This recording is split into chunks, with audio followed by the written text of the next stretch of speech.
Friends, in this video for I Thought Wealth, I am talking to you on the topic why I don't invest in politically connected groups. It's very difficult in India to separate politics and business. A lot of what happens in business has political blessings. Business growth also is often catalyzed by policy. And who makes policy? Politicians. But a lot of people only look at policy making as their recipe for growth. A lot of people also want to straddle both worlds of business and politics. But you have also seen business groups in which the chairman sits in the Lok Sabha or the Rajya Sabha and his cronies are running the business group. We have seen a number of these groups gain a lot of value when these leaders have access to power. But what happens in the long run is something which we must ponder over. I have seen the chairman of one business group be in the Rajya Sabha for a very long period of time.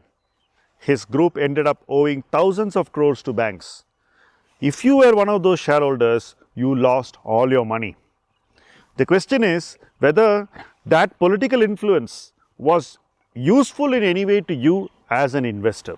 Another business group is still battling cases of corruption because while a related party was a minister, they got access to capital from outside India and there was believed to be a quid pro quo. I believe it's best to stay away from all these things because we don't control anything, and when things land, it's a bombshell on our head. The entire ILFs issue was because so much of politics got mixed into running a company. You cannot do it this way, and when you are able to get things done by politicians the way you want it, when you are able to structure projects the way you want to do it, eventually that structure will collapse and it will collapse your capital and take you to zero. That's what happened in the case of ILFs transportation. There are a number of examples of this kind. In the 2008 boom, that bull run saw politically connected companies get the maximum mileage in the stock market. We believed that this politician is powerful, so his group will do well. He has got this contract, or he has got this order, or he has got this project, and so by virtue of just executing these things, he is going to make money for a long period of time. Now flip it to the other side. Let's see what the politicians were thinking in 2008.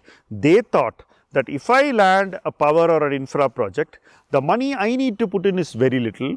In fact, I can even get that money out of the project financing. So if I put 1 rupee, I get 5 rupees of loans. If I am able to inflate the project by 20%, my 1 rupee comes free, and therefore without putting any money, I am able to run this project successfully, repay the loans, and then I get 6 rupees worth of market capitalization, or probably even more. The stock market believed more than these entrepreneurs. At least the entrepreneur thought that he would get 6 rupees worth of assets. The market thought these assets were worth 20 rupees.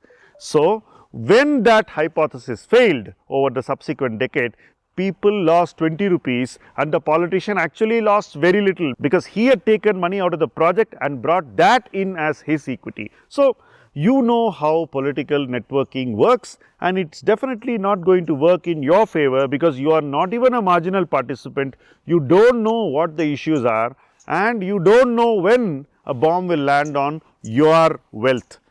That is something which I have seen right from the beginning of my investment career, and I have stayed out of some groups which are distinctly politically connected and their growth is connected to political patronage. Now, it's a fact that some business groups in India have received political patronage no matter who is in power.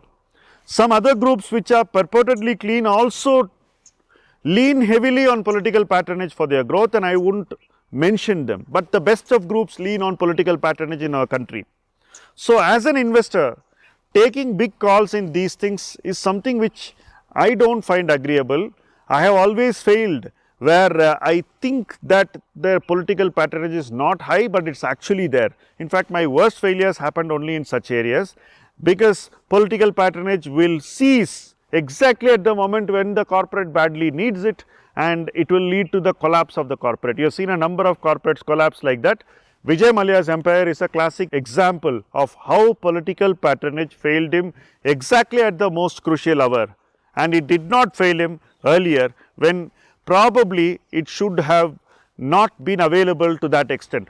Political patronage, when available in excess, is like a winner's curse. You get it, then it leads to misery. And I am of the view that even the successful corporations of today, those who have turned political patronage into massive success, are not going to have it easy in the long run, because you are accustomed to functioning only with political patronage. You are not able to run without it. That is the reason why I am distinctly averse to companies which are heavily politically dependent, and wherever I have gone through misery, it is where there is a political connect, or where there is an impact of a political connect, however indirect, on the company, on the management and on the business. That influence never leads to a better place over the long run. In the short run, you may be able to flip it and sell it, but if you are going to be stuck, then you are the product, you are the bunny. The other stakeholders have very little to lose. Even the promoter becomes like a non-state actor because he has money outside the country, whereas you have put your capital, what is very valuable to you, in that company, hoping that that enterprise would create value for you. Eventually, when the enterprise fails, the promoter doesn't fail, the banker doesn't fail, the investment banker doesn't fail, it's the investor who fails, it's the retail investor who fails, and it should not be you and me. That's basically my view on investing in politically influential and politically intertwined businesses and corporations. It's better to stay away. Thank you for watching this video.